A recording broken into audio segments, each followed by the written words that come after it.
Ladies and gentlemen, our show is about to start. Wait, where was I? I need your help. As you've seen, my memories are fading, and I cherish them a lot. It might be a little blurry, incomplete, but that's how memories are like, right? Remember, a memory is certainly constructed, and, what most important, always political.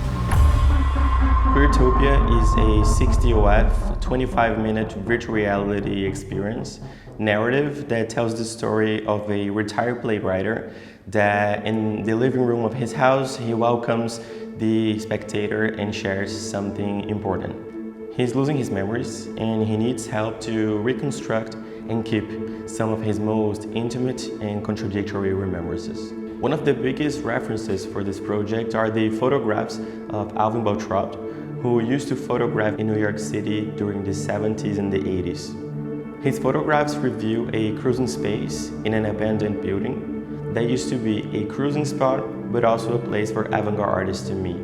In these photographs, it's impossible to not only see the people, but to see cracks in the architecture that could be understood as the cracks of society when it comes to the segregation of the queer community back then. So the project once was an investigation about the phenomenon of cruising, and throughout the development, we started to interviewing 60-year-old queer men about their cruising experiences.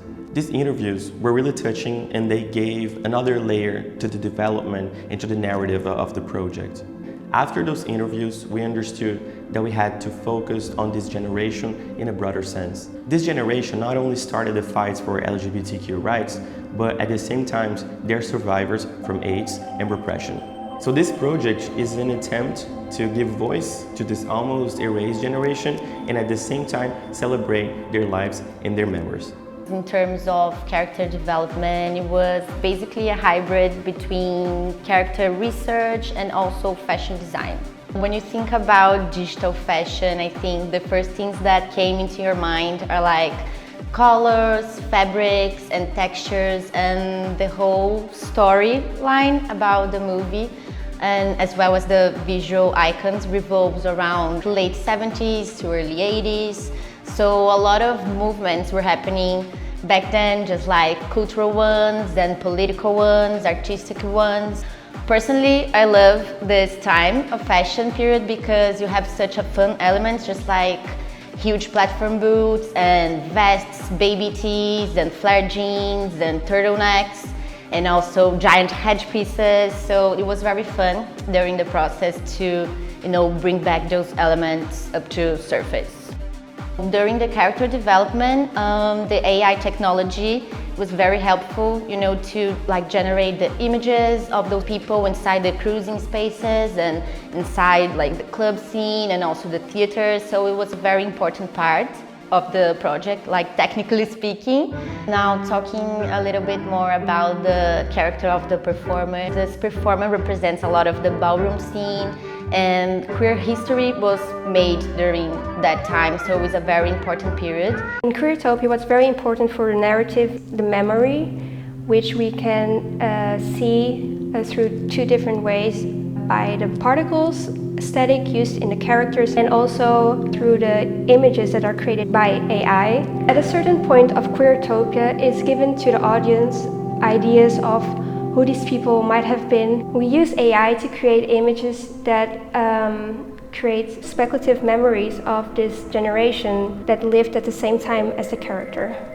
So to create these archive-like images, we draw inspiration from artists from the 70s or the time that Gabrielle lived, and we merge them with footage that could potentially result in images of speculative memory. The representation of these bodies inside the narrative is something that is really important to us, and to play a little bit with this idea of the oblivion, we decided to go with these particle aesthetics.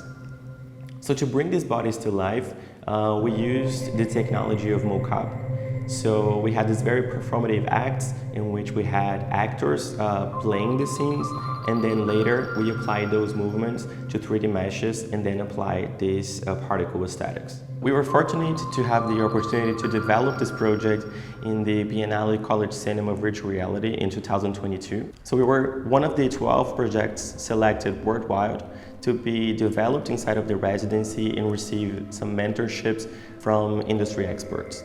One of the highlights from the project was that we were able to win the XR pitch battle from Moin Film Fund, which gave us partial funds to develop the project and jump into production. The process of building Utopia was quite challenging. It's a queer project, co-produced in 2 countries, Portugal and Brazil, where support for audiovisual projects is quite limited, and support for virtual reality projects almost don't exist. To bring Utopia to life, a bit of determination, a touch of luck, and a lot of courage were necessary.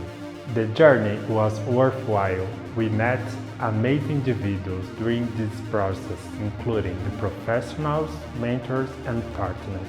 Thank you. I hope you appreciate the project.